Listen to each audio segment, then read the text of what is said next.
The night before the mission, Captain Ranko Vukmirovic sat alone at a desk in the barracks, pen in hand, staring at a blank piece of paper. Outside, winter wind howled across the airfield. Inside, silence. He knew what he needed to write, but the words wouldn't come.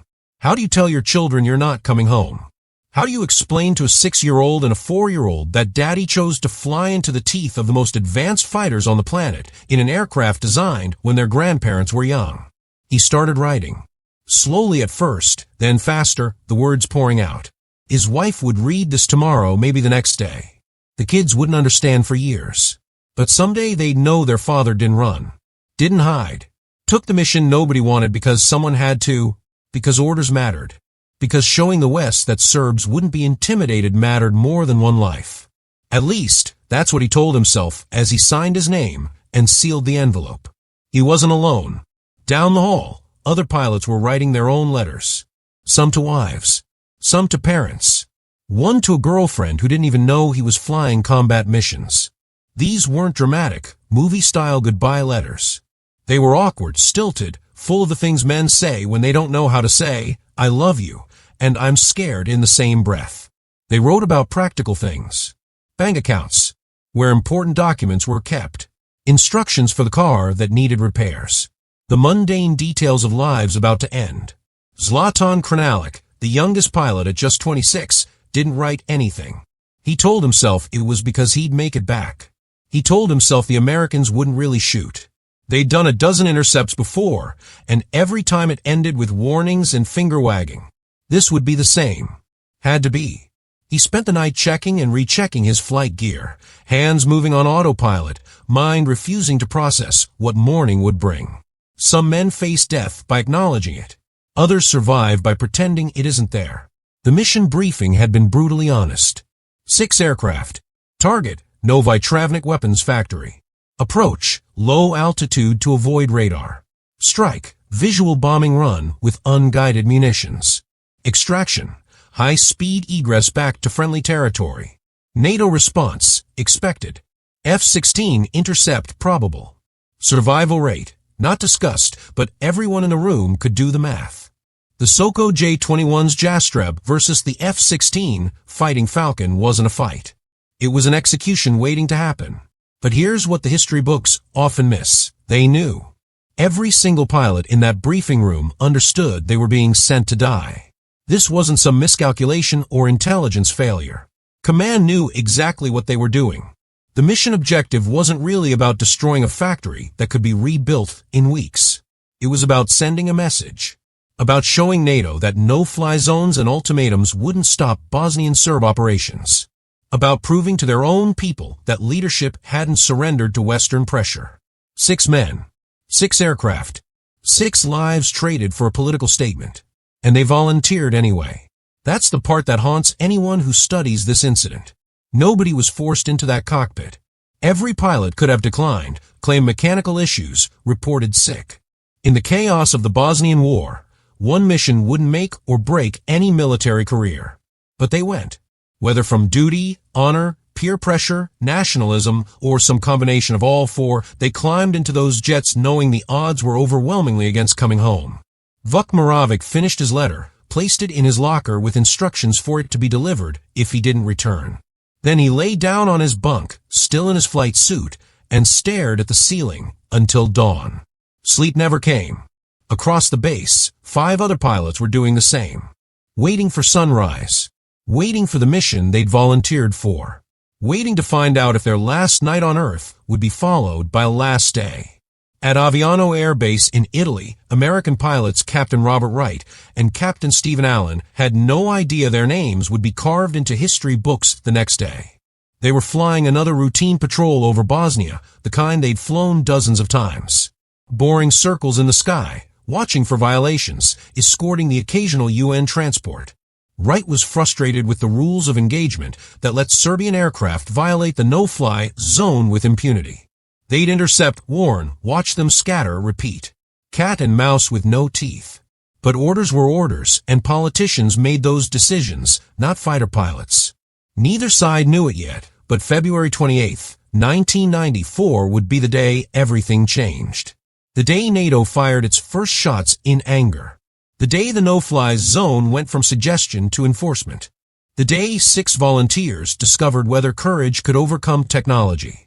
And the day one mysterious salute would create a legend that would outlive everyone involved. To understand why 6 men were sent to die, you need to understand the impossible political situation NATO had created for itself. In April 1993, the United Nations Security Council passed Resolution 816, establishing a no-fly zone over Bosnia and Herzegovina. The goal was humanitarian: prevent Serbian aircraft from attacking Bosnian Muslim civilians and conducting reconnaissance that enabled ground massacres. The enforcement mechanism was NATO air patrols. The problem was the rules of engagement, or rather the lack of them.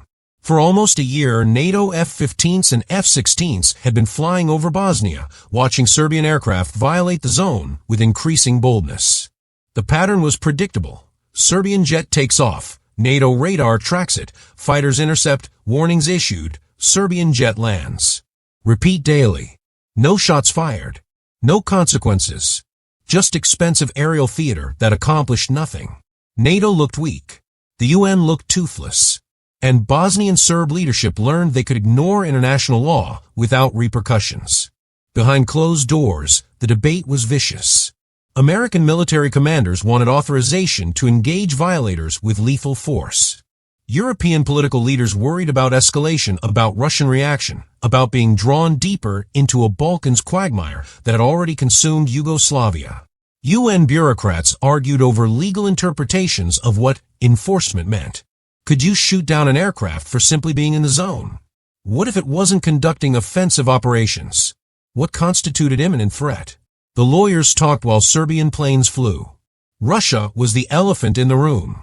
Moscow had historical, cultural, and religious ties to the Serbs and had made clear that NATO aggression would damage East-West relations, still recovering from the Cold War. Russian politicians gave speeches condemning Western interference in Slavic affairs. Military advisors were rumored to be assisting Bosnian Serb forces. The threat of Russian intervention, even indirectly, made NATO capitals nervous. Nobody wanted a proxy war in Europe. Serbian leadership understood this perfectly. They weren't stupid. They knew their J-21 Jastrebs and aging MiG-21s couldn't defeat NATO fighters. But they also knew NATO was politically paralyzed, afraid to shoot first, terrified of the optics of powerful Western nations destroying Third World aircraft. So they tested, probed, pushed boundaries. Each violation that went unpunished emboldened the next. It was strategic brinksmanship, and for months it worked. The mission to Novi Travnik wasn't primarily about destroying a weapons factory. Intelligence knew the facility's output. It wasn't critical infrastructure. Bombing it wouldn't shorten the war by a single day. Production would resume within weeks. But that wasn't the point. The point was visible, undeniable defiance. Launch a daylight bombing raid deep into NATO-monitored airspace. Complete the mission. Force NATO to either engage or look impotent. Win either way. If NATO didn't shoot, you proved the no-fly zone was a joke. If they did shoot, you created martyrs and handed Russia justification for retaliation. NATO command knew they were being played. The question was how to respond. Do nothing and the no-fly zone collapses completely. Every 2-bit warlord with a crop duster starts running missions. Shoot them down and risk international incident, Russian backlash, political firestorm about proportionality. For months, they'd chosen the first option. But by February 1994, the political calculus had shifted. UN peacekeepers on the ground were screaming for air support against Serbian artillery. The Srebrenica massacre was still a year away, but the warning signs were everywhere. Safe zones weren't safe. Humanitarian corridors were shooting galleries. Something had to change. The decision was made at the highest levels, though exactly who gave the final order remains partially classified. Rules of engagement were quietly updated. NATO fighters were authorized to engage aircraft violating the no-fly zone if they failed to comply with warnings. The key word was if. The out was built in. Warn them first. Give them a chance to turn back. But if they continue, if they complete hostile action, weapons free. The lawyers got their warning. The generals got their authorization. The politicians got plausible deniability. Serbian intelligence likely knew something had changed. Radio intercepts. Diplomatic chatter. The way NATO fighters were flying more aggressive intercepts. But leadership made a calculation. NATO was bluffing. They'd been bluffing for a year. Why would today be different? So the mission was greenlit. 6 aircraft. 1 factory. Prove NATO won't shoot. And if they do? Well, that's why you ask for volunteers instead of ordering men to die. The Bosnian Serb command didn't tell the pilots that they were expendable pieces in a geopolitical chess match. They framed it as a critical military mission. The factory was producing ammunition used against Serb forces. Destroying it would save lives. You'd be heroes. The risk was acknowledged but downplayed. Americans only intercept, they don't engage. You'll be in and out before they react. Standard pre-mission bullshit that commanders have been feeding grunts since warfare began. And on the American side, Wright and Allen were told to maintain patrol, respond to tasking, enforce the no-fly zone. They weren't told that today was the day NATO's bluff would be called. They weren't told that politicians had decided to make an example. They weren't told they were about to become the sharp edge of a political decision made in boardrooms thousands of miles away. They were just doing their jobs, flying their route, when the call came through that 6 bogies were inbound. Both sides were being used. The Serbian pilots as propaganda sacrifices. The American pilots as enforcement tools. And neither group fully understood they were pieces being moved on a board until the missiles started flying. That's the reality of modern warfare. The people pulling triggers rarely understand the political calculations that put them in position to do it. They just follow orders, trust leadership, and hope they make it home. So when those 6 J-21s took off on the morning of February 28th, they weren't just flying a bombing mission. They were carrying the weight of international politics, Russian-Western tensions, NATO credibility, Serbian defiance, and the question of whether international law had any meaning if it couldn't be enforced. That's a hell of a burden to strap onto an aircraft designed in the 1960s. And it was about to get 6 times heavier. The sky was still dark when ground crews started pre-flighting the 6 Soko J-21 Jastreb aircraft. Frost covered the wings, turning the camouflage paint into abstract patterns of ice crystals. Mechanics moved methodically, checking control surfaces, loading munitions, topping off fuel tanks. They worked in near silence. Everyone on the flight line knew what this mission was. They'd seen the target photos. They'd heard the rumors about NATO intercepts. And they'd noticed which pilots were selected. The best they had. Or maybe the most expendable. In wartime, those are sometimes the same thing. Vukmirovic arrived first as mission commander, walking across the tarmac with his helmet bag over one shoulder. He did a walk-around inspection of his aircraft, running his hand along the fuselage like you'd pat a loyal dog. The J-21 had been good to him. Over 100 missions without major malfunction. But today he was asking it to do something it was never designed for, survive an encounter with 4th-generation fighters. The jet couldn't answer, but if it could, it would probably tell him he was insane. The other pilots arrived in pairs, suited up, game faces on. Krenalik looked pale but determined. Goran Zaric was making jokes, the nervous kind that aren't funny but serve to cut tension. Zoran Mikarevic and Dord Pezic were quiet professionals, running through mental checklists. This was a job. Treat it like a job. Don't think about the odds. The moment you start calculating probability of survival is the moment fear takes over and you make mistakes. Stay mechanical. Stay professional. Fly the mission. The briefing was short. Final weather update. Clear skies. Unlimited visibility. Perfect conditions for visual bombing. Also perfect conditions for enemy fighters to see you from miles away. Route review. Low-level ingress through the valleys. Pop up for the attack run. Egress at maximum speed. Expected resistance. NATO fighters probable. Engagement possible, but unlikely based on historical pattern. That last part was a lie, or at least wishful thinking, but nobody challenged it. Sometimes you need the comforting lie to get into the cockpit. They synchronized watches. Reviewed radio frequencies. Confirmed the abort codes if the mission was scrubbed. Vukmirovic asked if anyone had questions. Silence. What was there to ask that hadn't already been answered? They knew the target, knew the route, knew the risks. Questions wouldn't change any of it. All right then, Vukmirovic said. Let's go fly. 6 men stood, collected their gear, and walked out to their aircraft. Some would walk back. Some wouldn't. The startup sequence was routine. Battery online. Fuel pumps engaged. Engine start. The Rolls-Royce Viper turbojets spooled up with a whine that built to a roar. One by one, 6 engines came to life, warming up, gauges climbing toward normal operating ranges. Radio checks confirmed all aircraft had communications. Ground crew pulled wheel chocks. Thumbs up from the crew chief. Time to go. They taxied out in pairs, following the centerline to the runway. Vukmirovic's aircraft was first, his wingman tucked in beside him. The tower cleared them for takeoff. No dramatic speeches. No patriotic music. Just clearance to fly into what was very likely a one-way trip. Vukmirovic pushed the throttle forward, released brakes, and felt the familiar acceleration as the J-21s rolled down the runway, picking up speed, the rumble of tires transitioning to the smooth feeling of flight as the wheels left the ground.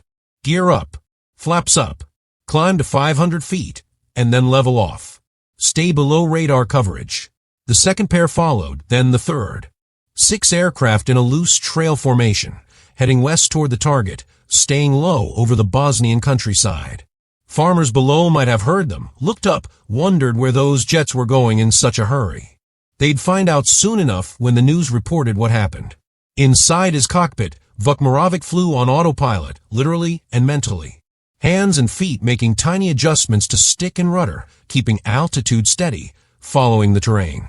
But his mind was elsewhere, thinking about his kids, about the letter in his locker, about whether this mission would matter at all in the grand scheme of the war. Probably not.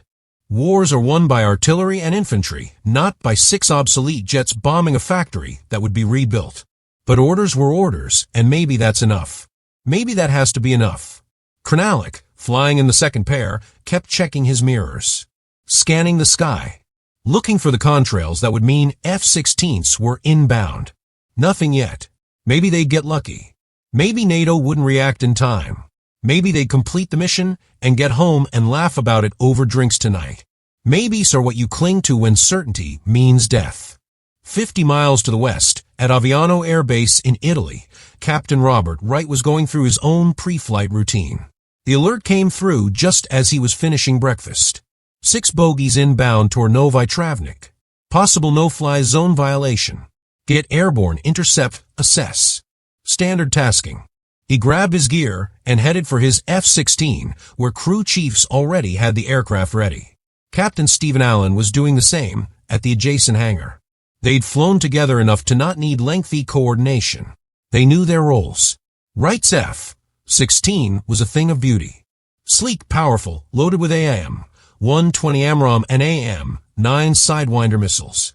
He did his walk-around faster than the Serbian pilots had, not because he was less thorough, but because the F-16 required less babysitting. Modern avionics ran self-diagnostics.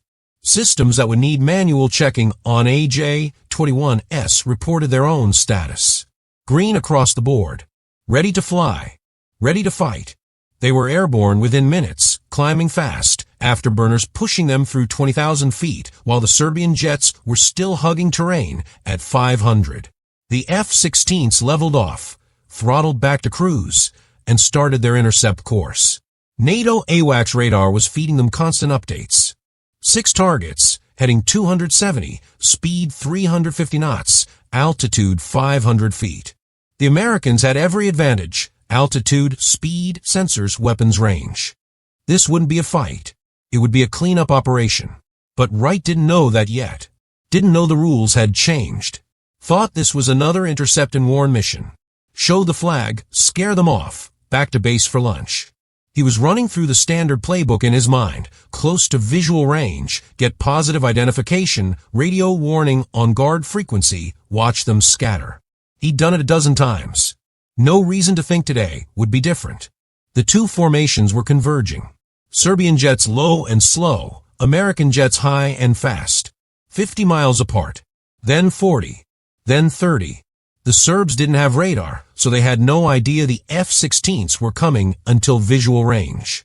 The Americans could see everything, track everything, knew exactly where every target was at every moment. It was like a modern military fighting a force from the past, which is exactly what it was.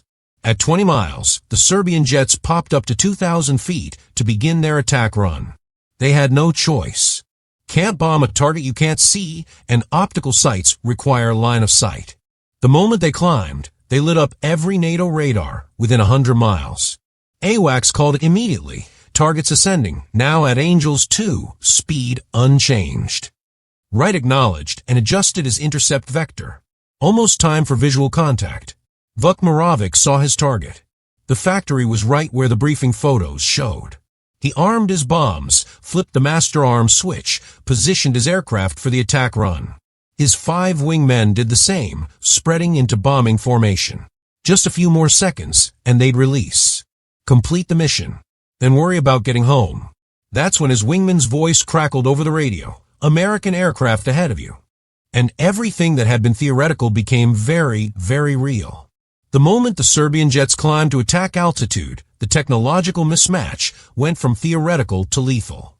Wright's F-16 radar immediately picked up all 6 targets, displaying them as distinct tracks on his multi-function display. Range 18 miles.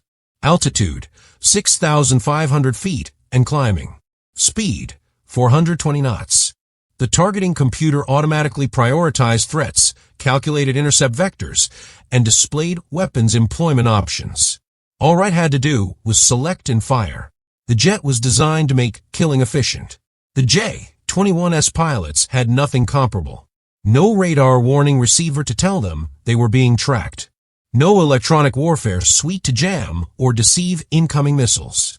Not even a basic threat display. They were flying with instruments that belonged in a museum. Altimeter, airspeed indicator, compass, attitude indicator. The most advanced piece of equipment was the radio, and that was 1970s technology. They were blind men walking into a gunfight. Wright and Allen executed a classic bracket maneuver, splitting to come at the Serbian formation from different angles. This accomplished 2 things, divided the enemy's attention, and created multiple firing opportunities. Not that the Serbs could defend regardless, but doctrine was doctrine. Allen went high and north, Wright stayed low and south. The 2 F-16s moved into position like wolves circling a herd, picking their targets. The Serbian pilots saw them coming. 2 white contrails cutting through the sky at impossible speed. Vukmirovic's stomach dropped. This wasn't the usual lazy intercept. This was aggressive, purposeful, the approach of predators who decided to stop playing with their food. He made his decision, continue the mission. If they were going to die, at least die completing the objective. I see them. Let's go. The F-16s roared past the Serbian formation in a high-speed pass, close enough that the jet wash rocked the smaller aircraft. It was a show of force, a last warning, a demonstration of overwhelming capability. Wright probably expected them to scatter, abort, run for home like every other intercept. Instead, the Serbs held formation and continued toward the target. Wright must have felt a mix of respect and disbelief. Either these guys were incredibly brave or incredibly stupid. Probably both. The Jastrebs lined up for their bombing runs. These aircraft used optical bomb sights, essentially sophisticated versions of what bomber crews used in World War II. The pilot looked through a sight, lined up crosshairs on the target, accounted for altitude and speed, and released at the calculated moment. It required skill, steady hands, and guts to maintain a straight approach while knowing F-16s were circling. But these were professional pilots, and they did their job. One by one, the 6 aircraft released their payloads. 12 250-kilogram bombs fell away, arcing down toward the factory complex. The impacts were devastating. Buildings exploded. Secondary detonations cooked off store munitions. Fire and smoke billowed into the sky. Mission accomplished. The factory was destroyed, at least temporarily. Workers inside were injured, some seriously. The strategic value was minimal, but the bombs hit their targets. Whatever else happened next, they'd done what they came to do. Wright radioed the bombing to NATO command. Response was immediate and changed everything. Weapons free. Engage. Not intercept. Not warn. Engage. Lethal force authorized. Wright acknowledged, switched his weapons system from air-to-ground mode to air-to-air, and became a hunter. Roger, moving to engage. He wasn't being cocky when he said it would be like shooting fish in a barrel. It was just accurate tactical assessment. The Serbian pilots turned for home, banking hard, diving back toward the terrain, trying to use the hills for cover. They pushed their engines to maximum power, wringing every knot of speed from the aging airframes. The 6 aircraft scattered into 3 pairs, each taking a different egress route. Standard doctrine when under attack: split up, force the enemy to chase multiple targets, increase survival odds. Against an equal opponent, it might work. Against F-16s, it just meant dying separately instead of together. Wright selected an AIM-120 AMRAAM missile from his weapons menu. The Advanced Medium-Range Air-to-Air Missile was fire-and-forget technology. Active radar homing meant the missile guided itself after launch, freeing the launching aircraft to maneuver or engage other targets. Effective range, over 30 miles. The Serbian jets were 8 miles away. Point-blank range for an AMRAAM. The targeting computer designated the rearmost Jastreb, drew a box around it on the heads-up display, and calculated firing solution. Wright got tone. The target was locked. He pressed the weapon's release button. Fox 3. Military brevity code for launching an active radar missile. The AMRAAM dropped from the wingtip rail, fell for a fraction of a second, then the rocket motor ignited with a brilliant flash. The missile accelerated to Mach 4, covering the distance to target in seconds. It didn't matter that the Serbian pilot was maneuvering. Didn't matter that he was low to the ground. The missile's radar locked onto the return signature and tracked him through every turn. The Serbian pilot, whose name would be confirmed later as one of the wingmen, never knew what hit him. No warning. No chance to evade. 1 second he was flying formation. The next second, 20 pounds of high explosive detonated next to his aircraft at 3,000 feet per second closure rate. The fragmentation warhead shredded the left wing. The wing folded, snapped off at the root. The aircraft rolled violently, became uncontrollable, and tumbled from the sky. No time to eject. No time to react. Just instant transition from alive to dead. Krenalik, flying nearby, saw the flash and thought he'd been hit. Then he saw his wingman's aircraft disintegrating in midair, pieces spinning toward the ground, trailing smoke and fire. "The Americans are behind us," he screamed into the radio.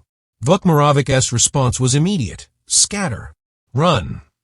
The remaining 5 aircraft broke formation hard, diving for ground, turning in different directions, every man for himself. Wright and Allen split the targets. Allen went after the northern pair. Wright took the southern group. The F-16s dove after them, pulling GS that would have torn the Jastrebs apart. The Serbian pilots were doing everything right. Low altitude to complicate targeting, high G turns, using terrain to break line of sight. Against another J-21S, these tactics might work. Against an F-16 with look-down, shoot-down radar and missiles that could pull 40 G turns, they were futile. Allen locked onto the northern pair and fired another AMRAAM. Fox 3. The missile tracked perfectly, closing on Pezic's aircraft. Impact was catastrophic. The jets simply exploded in midair, transformed from flying machine to expanding cloud of debris in an instant. The fireball marked where the fuel tanks went up. Pieces rained down across a half-mile area. Later, investigators would find the wreckage scattered across farmland, the largest intact piece no bigger than a car door. Mike Arivic, Pezic's wingman, watched his friend die and knew he was next. He broke hard left, then right, then dove for the deck. Allen stayed with him easily, the F-16's flight control system compensating automatically for every maneuver. Another lock. Another missile. Fox 3. This one hit Mike Arivic's engines from behind. The explosion was surgical, destroying propulsion but leaving the cockpit intact. Fuel lines ruptured. Fire poured through the fuselage. Every alarm in the cockpit screaming. Mike Arivic had maybe 5 seconds before the whole thing cooked off. He pulled the canopy jettison handle. Explosive bolts fired. The canopy tore away in the slipstream. Then the ejection handle. The rocket motor under his seat fired with brutal force, slamming him up and out of the dying aircraft. The parachute deployed automatically. He swung beneath it, watching his jet impact the ground and explode. He'd survived the F-16. Now he had to survive whoever found him first in hostile territory. Wright, meanwhile, was pursuing Krenalik. The young pilot was doing everything possible to survive, flying lower than safety regulations allowed, using every hill and valley, making random turns. Wright stayed on him, patient, professional. He switched to an AIM-9 Sidewinder for the close-range shot. Heat-seeking instead of radar-guided. Lock onto the engine exhaust signature. The growl in his headset confirmed lock. Fox 2. The Sidewinder came off the rail and tracked toward Krenalik's jet. Krenalik saw power lines ahead and made a desperate decision. He dove over them, so low that his landing gear nearly clipped the cables. The Sidewinder, following his heat signature, couldn't adjust fast enough. It hit the transmission lines and detonated. The blast was close enough to damage Krenalik's tail, tearing away part of the vertical stabilizer, but not close enough to kill. Shrapnel peppered the fuselage. Control became mushy. Radio went dead, but the engine kept running, and he was still flying. Wright saw the damaged aircraft limping away and made a tactical decision. Low on fuel, target severely damaged and no threat, other bandits still in the area. He broke off the chase and climbed back to altitude. Krenalik watched the F-16 turn away and couldn't believe his luck. He nursed his crippled jet toward friendly territory, expecting another attack at any moment. It didn't come. Not yet. But the killing wasn't over. Vukmirovic and Zarek were still running for their lives, and fresh F-16s were inbound to finish the job. The technology demonstration was about to get even more brutal. There are countless ways to die in combat, but the Banja Luka incident demonstrated 3 distinct methods, each horrifying in its own way. The first pilot to die, Pezic, experienced what military professionals euphemistically call catastrophic airframe failure. In reality, he was vaporized. The AMRAAM missile didn't just damage his aircraft, it erased it from existence. When a missile traveling at Mach 4 meets an aircraft traveling at 400 knots, the physics are unforgiving. The fragmentation warhead doesn't just puncture metal, it turns the entire aircraft into shrapnel. Pezic's J-21 disintegrated so completely that crash investigators later struggled to identify which pieces belonged to the aircraft and which were just debris. He didn't suffer. The human brain can't process what's happening fast enough at those speeds. One instant he was flying, the next instant he wasn't. That's the mercy of sudden death. No time for fear, no time for regret, just instant transition from life to not life. His family would receive a body bag, but there wasn't much body to recover. High-velocity impacts and post-crash fires don't leave much behind. The official cause of death would be listed as killed in action, which is accurate but inadequate to describe what actually happened. He was deleted from existence by technology he couldn't see coming, fired by an enemy he never had a chance to fight. In the hierarchy of combat deaths, it's among the quickest. Small comfort to those left behind. The second death, Vukmirovic, was entirely different. The mission commander died trying to save his wingman, attempting a maneuver so desperate it was essentially controlled suicide. After the first F-16s ran low on fuel and disengaged, fresh American fighters arrived.